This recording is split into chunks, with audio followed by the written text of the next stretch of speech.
سورہ زخرف مکی صورت ہے، ہجرت سے پہلے اس کا نزول ہوا۔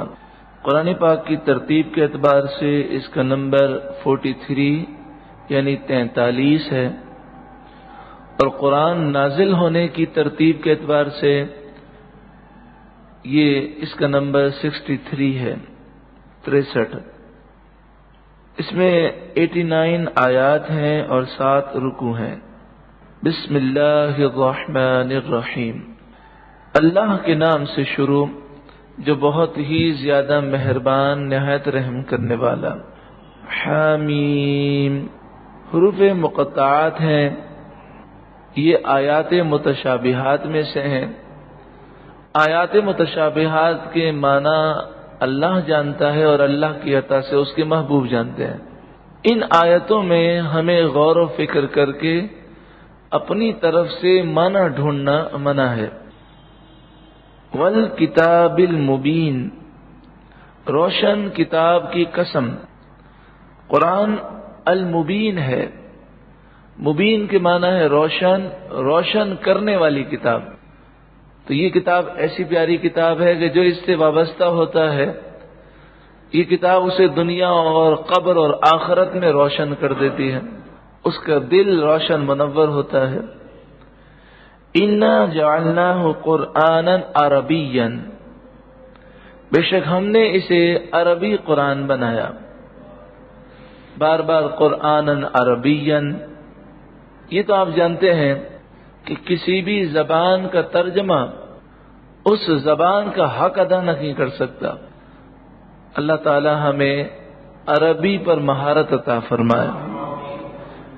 لعلکم تعقلون، یہ قرآن ہم نے تم پر اتارا تاکہ تم سمجھو۔ وَإِنَّهُ فِي أُمِّ الْكِتَابِ لَدَيْنَا لَعَلِيٌّ حَكِيمٌ، اور بے شک وہ قرآن کتاب میں لوح محفوظ میں ہمارے پاس ضرور بلندی اور حکمت والا ہے۔ أَفَنَضْرِبُ عَنْكُمُ الذِّكْرَ صَفْحًا أَن كُنتُمْ قَوْمًا مُسْرِفِينَ، تو کیا ہم تم سے ذکر کا پہلو پھیر دیں اس پر کہ تم لوگ حد سے بڑھنے والے ہو۔ اس آیت کریمہ میں یہ بتایا گیا کہ تم قرآن کو مانتے نہیں ہو اے کافروں، تو کیا اس وجہ سے ہم قرآن کو واپس اٹھا لیں؟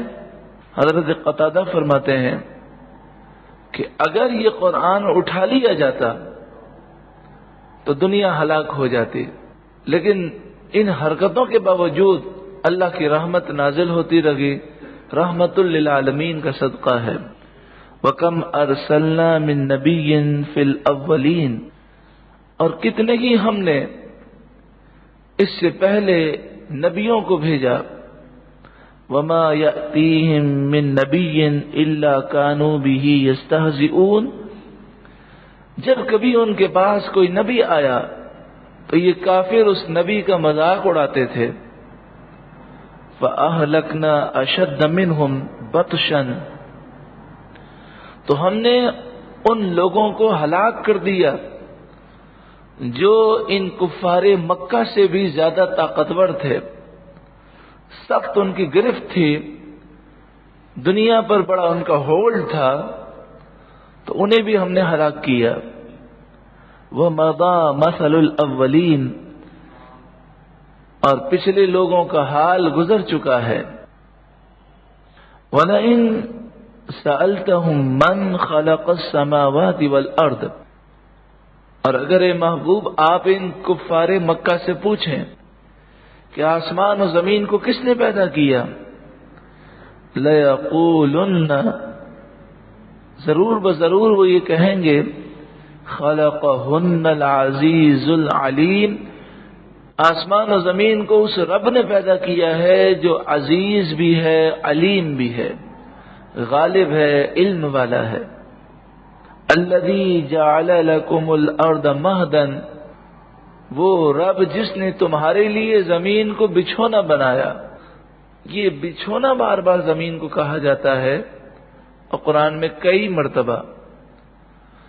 تو آپ جانتے ہیں کہ انسان پورا دن تو گزارتا رہتا ہے، جہاں بیٹھنے کی جگہ مل گئی، اگر وہ کہیں سفر پہ جا رہا ہے، بس کے انتظار میں کھڑا ہے، کھڑے کھڑے تھک گیا تو فٹ پاتھ پر بیٹھ گیا. لیکن جب سونے کی بات آتی ہے اور وہ اپنے گھر میں سونے کے لیے بچھونا بچھاتا ہے تو بچھونا عام طور پر انسان یہ چاہتا ہے کہ ایسا ہو کہ مجھے آرام سے نیند آ سکے. تو اللہ تعالیٰ نے زمین کو بچھونا قرار دیا، یعنی اس کے اندر تمام وہ چیزیں پیدا فرمائی جو ہماری ضروریات ہیں اور ہمیں اس میں آسانی عطا فرمائی. وہ کسی بزرگ سے کسی نے پوچھا کہ آپ زندگی کیسے گزارتے ہیں؟ تو آپ نے فرمایا رب کے بچھونے پر چلتا ہوں اور رب کی بنائی ہوئی چھت کے نیچے رہتا ہوں. کہ آسمان کو چھت کہا گیا اور زمین کو بچھونا کہا گیا. وَجَعَلَ لَكُمْ فِيهَا سُبُلًا، اور تمہارے لیے زمین میں اللہ نے راستے بنائے، خشکی کے راستے ہیں، تری کے راستے ہیں. پھر زندگی گزارنے کے اللہ تعالیٰ نے اسباب مہیا کیے. لَعَلَّكُمْ تَهْتَدُونَ، تاکہ تم راستہ پا جاؤ. والذی، وہ رب جس نے نزل من السماء ماء، آسمان سے پانی کو نازل کیا، بقدر، ایک مقرر تعداد، ایک مقرر مقدار میں. پورے سال بارش اپنے مقرر مقدار میں نازل ہوتی ہے، تھوڑی تھوڑی کر کے، کبھی 2 گھنٹے کی بارش تو کبھی 4 گھنٹے کی بارش تو کبھی 5 گھنٹے کی بارش. اور یہ جتنے بھی نقصانات ہوتے ہیں بارش کے، ان نقصانات کی 2 وجوہات ہیں. یا تو یہ ہوتا ہے کہ اللہ تبارک و تعالی نے جو زمین کو پیدا فرمایا تو اس کا نظام اس طرح بنایا گیا کہ بارش کا پانی جو ہے وہ نقصان نہ پہنچائے. لیکن لوگوں نے جب تعمیرات کی اور جنگل کو کاٹ دیا، درختوں کو کاٹ دیا، تو انہوں نے اس چیز یعنی قدرتی نقشے کو انہوں نے بدل دیا. تو پہلے ایسا ہوتا تھا، جنگلات ہوتے تھے تو بارش کا پانی آتا تھا تو وہ درختوں سے کٹ جاتا تھا، درخت جو ہے اسے اپنے پاس روک لیتے تھے. اور مختلف قدرتی اللہ تعالیٰ نے ایسے ذرائع پیدا کیے کہ جب بارش کا پانی آبادیوں تک تو پہنچتا تو وہ نقصان نہ دیتا. لیکن جیسے جیسے شہر کی آبادی بنتی گئی تو وہ ساری چیزیں اب ختم ہو گئی. اور دوسری وجہ یہ ہے کہ کبھی کبھی بارش بہت زیادہ ہو جاتی ہے. لوگ بھی کہتے ہیں کہ ایسی بارش تو 20 سالوں میں نہیں ہوئی، کوئی کہتا ہے جناب 60 سال میں نہیں ہوئی. تو یہ ہمارے گناہوں پر ہمیں جھنجھوڑا جاتا ہے، اور یہ جو بارشوں میں ہلاکتیں ہوتی ہیں یہ ہمارے لیے سبق ہوتا ہے. وہ رب چاہے تو بارش کے ذریعے سب کو ہلاک کر دے. اور تیسری بات یہ کہ بارش اللہ کی رحمت ہے، لیکن ہمارے لیے جو زحمت بن جاتی ہے تو یقیناً وہ گناہوں کی وجہ سے بنتی ہے. تو اس میں ہمارے لیے سبق یہ ہے کہ اگر ہم دین سے دور ہوں گے، گناہگار ہوں گے، تو نعمتیں ہمارے لیے زحمت بن جائیں گے، نعمتیں ہمارے لیے زحمت بن جائیں گے. اور اگر ہم دین پر چلیں گے، متقی پرہیزگار ہوں گے، تو لوگوں کے لیے جو مصیبت ہوگی وہ ہمارے لیے رحمت بن جائے گی. فَأَنشَرْنَا بِهِ بَلْدَةً مَيْتًا، تو ہم نے مردہ شہر کو آباد کر دیا، زندہ کر دیا، یعنی اسے سرسبز و شاداب کیا. کذالک تخرجون، یوں ہی تم قبروں سے نکالے جاؤ گے. والذی، وہ رب جس نے خلق الازواج کلھا، ہر چیز کے جوڑے بنائے. وجعل لکم من الفلک والانعام ما ترکبون، اور تمہارے لیے کشتیاں اور بحری جہاز پیدا کیے، جانور اور مویشی پیدا کیے جن پر تم سوار ہوتے ہو. لتستووا علی ظہورہ، کہ جب تم ان سواریوں پر ٹھیک بیٹھ جاؤ ثم تذکروا نعمت ربکم، پھر تم اپنے رب کی نعمت کو یاد کرو، اذا استویتم علیہ، جب تم سواری پر ٹھیک بیٹھ جاؤ، وتقولوا، اور تم کہو، سبحان الذی، پاک ہے وہ ذات، سخر لنا ھذا، جس نے اس سواری کو ہمارے قابو میں دے دیا۔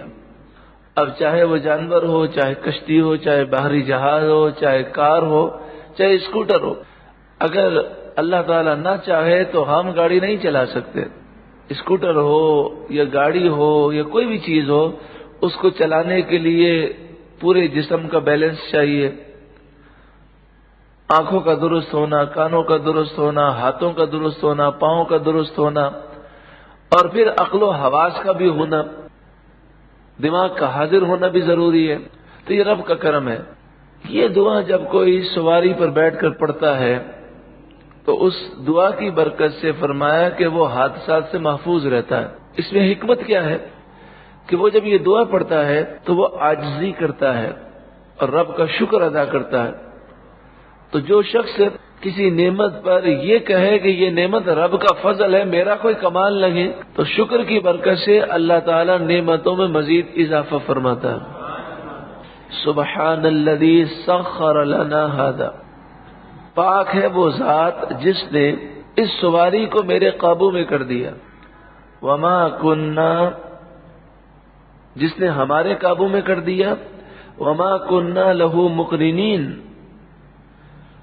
اور یہ ہمارے قابو میں آنے والی نہ تھی، ہم اس سواری پر قابو پانے کی طاقت نہ رکھتے تھے۔ لیکن یہ نعمت ہو یا جتنی بھی نعمتیں ہیں سب عارضی ہیں، سب چھوڑ کر جانا ہے۔ وَإِنَّا إِلَىٰ رَبِّنَا لَمُنْقَلِبُونَ، اور بے شک ہمیں اپنے رب کی طرف پلٹنا ہے۔ کتنا پیارا انداز ہے کہ سواری کی نعمت کا ذکر اور پھر آخرت کا ذکر، کہ یہ سب عارضی ہے، سب کو چھوڑ کر جانا ہے۔ یہ بھی سنت ہے کہ جب سواری پر بیٹھیں تو بسم اللہ والحمد للہ پڑھ لیں، تو سواری کے ہر قدم پر انشاءاللہ نیکیاں ملیں گی۔ بسم اللہ والحمد للہ، بسم اللہ والحمد للہ۔ دوسری بات یہ ہے کہ ایک حدیث پاک میں ہے کہ نبی اکرم صلی اللہ علیہ وآلہ وسلم جب سواری پر سوار ہوتے تو آپ 3 مرتبہ پڑھتے بسم اللہ بسم اللہ بسم اللہ، پھر پڑھتے الحمدللہ الحمدللہ الحمدللہ، پھر پڑھتے سبحان اللہ سبحان اللہ سبحان اللہ، پھر اللہ اکبر اللہ اکبر اللہ اکبر، پھر پڑھتے لا الہ الا اللہ، اور اس کے بعد آپ سواری کی دعا پڑھتے سبحان الذی سخر لنا ھذا وما كنا له مقرنین وإنا إلى ربنا لمنقلبون۔ تو میں اس کو پھر ریپیٹ کرتا ہوں، 3 مرتبہ بسم اللہ بسم اللہ بسم اللہ بسم اللہ، پھر 3 مرتبہ الحمدللہ الحمدللہ الحمدللہ الحمدللہ، پھر 3 مرتبہ سبحان اللہ سبحان اللہ سبحان اللہ سبحان اللہ، اور پھر 3 مرتبہ اللہ اکبر اللہ اکبر اللہ اکبر، اور 1 مرتبہ لا الہ الا اللہ۔ بعض حدیثوں میں یہی چیزیں دوسری ترتیب کے ساتھ ہے، لیکن ایک حدیث کے مطابق یہ ترتیب ہے، پہلے بسم اللہ، پھر الحمدللہ، پھر سبحان اللہ، پھر اللہ اکبر، یہ سب 3 مرتبہ، اور لا الہ الا اللہ 1 مرتبہ۔ تو دوہرا دیجئے، سب سے پہلے کیا پڑھیں گے؟ بسم اللہ، پھر الحمدللہ، پھر سبحان اللہ، پھر اللہ اکبر، یہ سب 3 مرتبہ، اور لا الہ الا اللہ 1 مرتبہ، اور ان تمام سے پہلے پڑھ لیں بسم اللہ والحمدللہ، تاکہ جب تک سواری چلتی رہے ہر قدم پر ہمیں ایک نیکی کا ثواب دیا جائے۔ اسی طرح وضو کریں، وضو کے شروع میں بسم اللہ پڑھنا یہ سنت ہے، اگر شروع میں بسم اللہ والحمدللہ بھی پڑھ لے تو جب تک وضو قائم رہے گا انشاءاللہ نیکیاں ملتی رہیں گی۔ وَجَعَلُوا لَهُ مِنْ عِبَادِهِ جُزْءًا، اور ان کافروں نے اللہ کے لیے اللہ کے بندوں میں سے ایک ٹکڑا بنا لیا، یعنی وہ حضرت عیسیٰ علیہ السلام اور حضرت عزیر کو اور بعض مشرکین فرشتوں کو اللہ کا جز کہتے ہیں، بیٹا کہتے ہیں یا بیٹیاں کہتے ہیں۔ ان الانسان لکفور مبین، بے شک آدمی کھلا ناشکرا ہے۔